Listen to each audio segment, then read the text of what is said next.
నమస్తే, నేను మీ జాహ్నవి. మనతో ఉన్నారు ఆస్ట్రాలజర్ మహేశ్వర్ గారు. మాట్లాడేద్దాం. నమస్తే సార్. నమస్కారం అండి. అయితే సార్, చాలా మందికి వివాహానికి సంబంధించిన సందేహాలు ఎక్కువ ఉన్నాయి. ముఖ్యంగా చాలా మంది అడిగే విషయం ఏంటంటే, పొంతనలు చూసి, జాతకాలు చూసి, పాయింట్స్ చూసి అన్నీ కలిసాయో లేదో తెలుసుకున్న తర్వాతనే వివాహాన్ని చేస్తున్నాం. ముహూర్తాలు కూడా చక్కగా చూసి. అయినప్పటికీ మరి ఎందుకు వివాహం అయిన తర్వాత భార్యాభర్తల మధ్య గొడవలు వస్తున్నాయి, విడాకుల దాకా వెళ్తున్నాయి? ఇన్ని రకాల సమస్యలకి కారణం ఏంటి? మరి జాతకాలు కలిసాక కూడా ఎందుకు ఇబ్బందులు రావాలంటారు? అంటే ఇందులో జాతకం చూడడంలో తప్పు ఉందండి. ఎందుకంటే ఈ పొంతనలు అనేటివి కరెక్ట్ కాదు. ఇప్పుడున్న జనరేషన్లో చాలామందికి సప్తమష్టమ దోషాలు ఉంటాయి. ఫస్ట్ అవి చూసుకోవాలి, వాటికి రెమెడీ ముందుగా చేసుకోవాలి. తర్వాత పొంతన అంటే సప్తమ స్థానం చూడాలి. అంతేగాని ఇన్ని పాయింట్లు కలిసావి, ఇన్ని గుణాలు కలిసాయని చూడకూడదు. సెవెంత్ హౌస్ని చూసుకోవాలి. కరెక్ట్ కలత్ర స్థానం అంటారు దాన్ని. తర్వాత ముహూర్తం కరెక్ట్గా ఉండాలి. మనం ఏం చేస్తామంటే ఈ మాసం బాగుంది, ఈ తిథి బాగుంది అని చేసి పెళ్ళిళ్ళు చేసేస్తారు, చేస్తారు. అలా ప్రతి ఒక్కరికి ఒకటే ముహూర్తం ఎప్పుడు ఉండదండి, వేరువేరుగా ఉంటాయి. ప్రతి ఒక్క మనిషికి సప్తమ స్థానం శుద్ధి ఉన్నప్పుడే మ్యారేజ్ చేయాలి. కానీ అలా చేయం మనం. ఈ మాసం బాగుంది అనేసి పెళ్లి చేస్తూ ఉంటాము. అది మెయిన్ ఇంపార్టెంట్. అందువల్ల ఈ ప్రాబ్లమ్స్ వస్తూ ఉంటాయి. మరి అలాంటప్పుడు ఎందుకు ముహూర్తాలు చూసి, అంటే జాతకాలు చూసి కలిసాయని, పాయింట్స్ కలిసాయని ఎందుకు చెప్తున్నారు? చాలా ఎవరిని నమ్మాలి, ఎలా నమ్మాలి అని కరెక్ట్ చూడకపోతున్నాయి కదండి. కరెక్ట్ చూసి ఎందుకు మ్యాచ్ అవ్వదు? అందరికి అలాగే ఉండదు కదా. అది చాలా చూస్తున్నాం మనం. దాదాపుగా జాతకాలు చూసి పెళ్ళిళ్ళు చేసిన వాటిలో 90% ఫెయిల్యూర్సే మనం. ఇప్పుడున్న జనరేషన్లో మ్యారేజ్ ప్రాబ్లమ్స్ చాలా మందికి ఉన్నాయి. ఎందుకంటే సప్తమష్టమ దోషాలు ఉన్న వాళ్ళకి ఫస్ట్ మ్యారేజ్ త్వరగా అవ్వదు.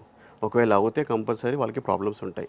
దీనికి తోడు చతుర్థ స్థానంలో కూడా పాపగ్రహం ఉంటే వాళ్ళకి డివోర్స్ అవుతాయి కంపల్సరీ. చాలా మందికి రెండో వివాహంకి సంబంధించి జాతకంలో ఖచ్చితంగా ఉంటుంది, అర్ఘ్య వివాహాలు చేయాలి అని కూడా అంటున్నారు. ఇది వాస్తవమే? నిజంగానే ఉంటుందండి. అంటే ముందే ఉంటుంది జాతకంలో.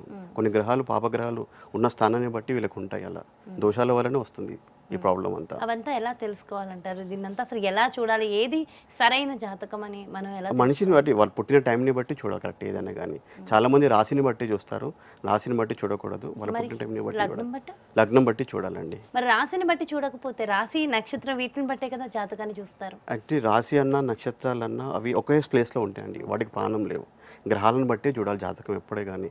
ఎందుకంటే ఈ భూమి మీద ఇప్పుడు ప్రతి మనిషికి 12 రాశులే ఉన్నాయి, 27 నక్షత్రాలు మాత్రమే ఉన్నాయి. అంతకుమించి వేరే ఒకటి లేదు కదా. మరి వాటిని మెయిన్ వాటికి అధిపతులు ఎవరు?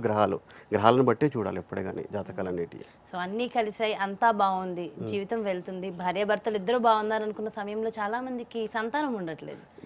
దానికి కారణం ఏంటి? ముఖ్య కారణం పంచమ దోషం ఉంటుంది వాళ్ళకి, సంతాన దోషం ఉంటుంది.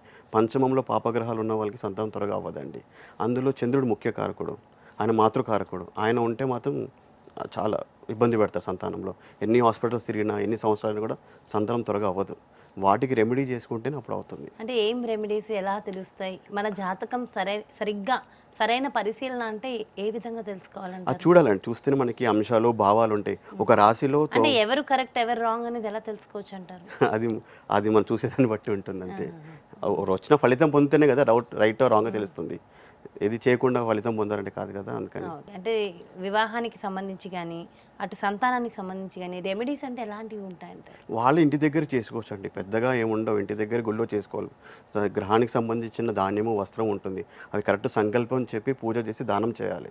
అదేంటి జాతక పరిశీలన తర్వాతే చూడాలి? జాతక పరిశీలన తర్వాత సంకల్పం అనేది జాతకాన్ని బట్టి ఉంటుంది. ప్రతి మనిషికి ఒక్కొక్క సంకల్పం వస్తుంది, దాన్ని బట్టి వాళ్ళు చెప్పి చేసుకోవాలి. అప్పుడు దోషానికి నివారణ దొరుకుతుంది. అంతేగాని ఉట్టిగా మెయ్యడం వల్ల దోషం పోదు, పుణ్యం వస్తుంది కానీ దోషం పోదు. సో అంటే మన జాతకంలో ఏ దోషం ఉంది ఏంటి సరిగ్గా మనం చూసుకుని దానికి తగ్గట్టే ఇవ్వాలి, రెమెడీస్ చేసుకోవాలి. ఓకే, మీరు కూడా జాతకం చూస్తారా? డెఫినెట్ చూస్తానండి. ముహూర్తాలు ఉంటాయండి మనకి. ఫస్ట్ మ్యారేజ్ ఎప్పుడు చేసుకోవాలని ముహూర్తం ఉంటుంది. తర్వాత అమ్మాయి మ్యారేజ్ అయినాక అమ్మాయి అత్తగారింటికి వెళ్ళే ముహూర్తం కూడా చాలా వరకు చూడాలి. ఇవి ఈ మధ్య ఎవరు చూడట్లేదు, అది కంపల్సరీ చూడాలి. దాని తర్వాత నిషేకం అంటారు, అంటే ఫస్ట్ నైట్ ముహూర్తం కూడా చూడాలి. ఇవి కరెక్ట్గా ఉన్నప్పుడే వారి మ్యారేజ్ లైఫ్ హ్యాపీగా ఉంటుంది. అత్తగారింటికి వెళ్ళే ముహూర్తము చూడాలి, అన్ని ముహూర్తాలు చూడాలి. కాబట్టి ఇది చూడకపోతే కదా ఇన్ని ప్రాబ్లమ్స్. చాలా మంది ఈ మాసం బాగుంది, తిథి బాగుంది, పెళ్లి చేస్తారు. అమ్మాయిలు మ్యారేజ్ అయినాక ఏ నైట్కో 9 గంటలకో 10 గంటలకు వెళ్తారు అత్తారింటికి. అది కరెక్ట్ టైం కదా, అందరికీ సెట్ అవ్వదు. అది కరెక్ట్ టైం ఉంటుంది. వాళ్ళకి కూడా చతుర్థ శుద్ధి ఉండాలి. ఇంట్లో అడుగు పెట్టాలంటే ఆ టైం వెళ్తేనే వాళ్ళు బాగుంటుంది ఆ లైఫ్. మరి అప్పటి వరకు వివాహం అయిపోయిన తర్వాత అక్కడే ఉండాలి. విరుదిళ్ళు ఉంటాయి కదా, విరుదిళ్ళల్లో అందుకు అప్పుడు పూర్వం ఏం చేస్తారు, అమ్మాయి గారు వచ్చి విరుదిళ్ళల్లో ఉండేవాళ్ళు. అట్లా ఆ టైంని చూసుకున్న అక్కడనే ఉండాలి వాళ్ళు. అప్పుడు టైంని బట్టి వాళ్ళు రావాలి అటు ముహూర్తానికి. ఓకే. అంటే విడిది ఇంట్లో నుంచి అప్పుడు సరైన ముహూర్తానికి మనం అత్తగారింటికి వెళ్తే అప్పుడు ఇలాంటి ఇబ్బందులు ఎక్కువ రాకుండా ఉంటాయి. అసలు భార్యాభర్తలు ఇబ్బందులు పడడానికి ముఖ్యమైన కారణం ఏ గ్రహం ఉంటుందండి? ఏ గ్రహం అని కాదండి, మనకి యాక్చువల్ అన్ని గ్రహాలు దైవ స్వరూపమే. ఈ గ్రహం ఇబ్బంది పెడుతూనే ఉండదు. చాలా మంది శని గ్రహాన్ని తిట్టుకుంటూ అట్లా ఉంటారు. మన కర్మానుసారం గ్రహాలను బట్టి మనకు ఉంటుంది అంతే. పాపం పుణ్యం రెండు ఉన్న వాళ్ళం మనుషులము.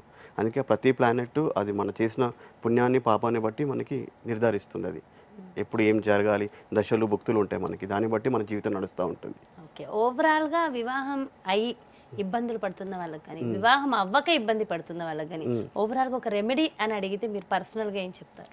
వారి జాతకాన్ని బట్టి చెప్తాను అంతే. వాళ్ళకి ఏ సప్తమంలో అష్టమంలో ఏ ప్లానెట్ ఉంది, దానికి ఏం రెమెడీ చేసుకోవాలి.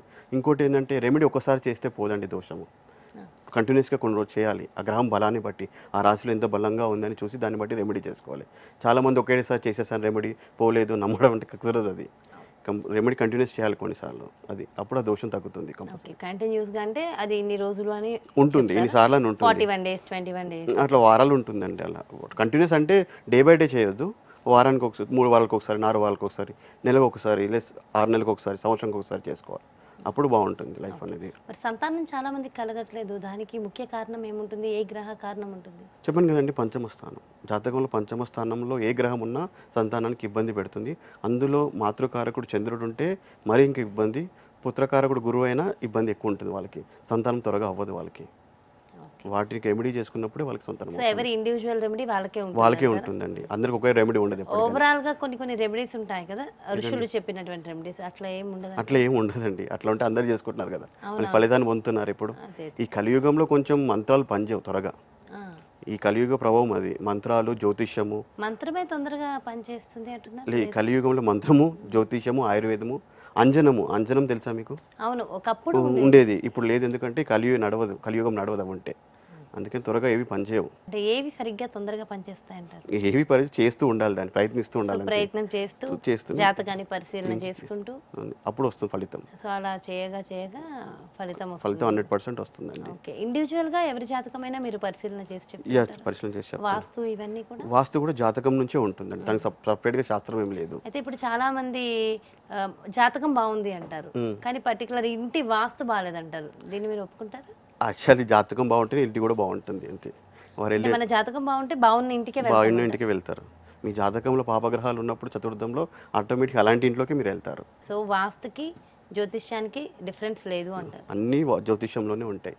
మనిషి యొక్క ప్రతి జీవన విధానం అంతా జ్యోతిష్యంలోనే ఉంటుంది. సో మరి అంటే వాస్తు పర్టికులర్ గా చూసుకోవాల్సిన అవసరం లేదండి. మన జాతకం బాగుంటే, జాతకం అంటే ఇంటి పెద్ద జాతకం చూస్తామా, లేదంటే ఓవరాల్ ఇప్పుడు ఇల్లు ఎవరి పేరు మీద ఉంది, ఎవరు తీసుకుంటున్నారు, వాళ్ళ జాతకమే చూడాలండి. ఎవరు పెద్ద వాళ్ళే. ఇప్పుడు మీరు కొంటున్నారంటే మీ జాతకమే చూడాలి కదా.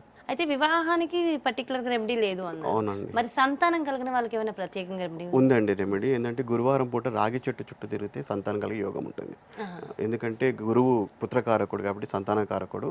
రాగి చెట్టు చుట్టూ తిరిగినప్పుడు గురు గ్రహానికి అర్చన పూజలు చేసినా కూడా సంతానం కలిగే యోగం ఉంటుంది వాళ్ళకి.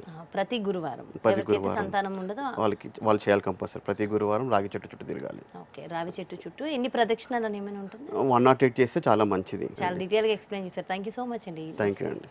చూసారు కదండి, మరి పుత్ర సంతానం లేని వాళ్ళకి, అంటే పిల్లలు పుట్టని వాళ్ళకి పిల్లలు కలగాలన్నా, అదేవిధంగా భార్యాభర్తల మధ్య గొడవలు, ఇబ్బందులు అవుతున్నాయి, దానికి గల కారణాలు తెలుసుకోవాలన్నా ఖచ్చితంగా మన జాతక పరిశీలన ద్వారా సరైనటువంటి రెమెడీస్ చాలా ఇంపార్టెంట్. మరి అలాంటి రెమెడీస్ కావాలన్నా, మీ జాతక పరిశీలన కావాలన్నా ఖచ్చితంగా మీరు సంప్రదించాలి అనుకుంటే క్రింద డిస్ప్లే అవుతున్నటువంటి నెంబర్స్కి కాల్ చేయగలరు. నమస్కారం.